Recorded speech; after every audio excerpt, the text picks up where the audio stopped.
Hey guys, it's Alicia with WTI. Have you ever wondered if you have sensitivity to environmental or food items?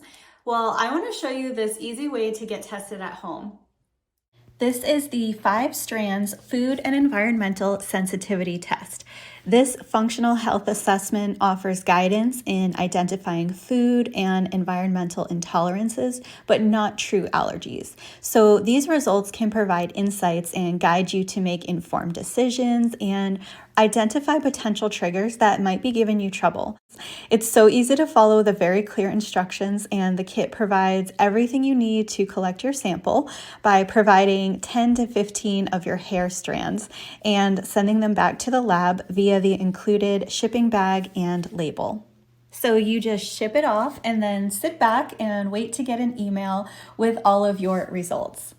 This test is super comprehensive and it includes over 800 items, including 640 plus food items and 190 plus environmental items. So I got my results within just a few days, and there is so much information here. It is absolutely amazing how many things they have tested for, and it can be really helpful. So the nice thing is they don't leave you alone. You can contact them for any questions, and they give suggestions on how to interpret the results and also what to do moving forward. So if you have also been looking for more information about your body and things that you might be sensitive to, I think that this kit from 5Strands is an awesome way to do it. It gives you a ton of information and support and resources on next steps after you have the information. I think it's super convenient, easy to do, super fast results. It's just an awesome kit, and that's my point of view.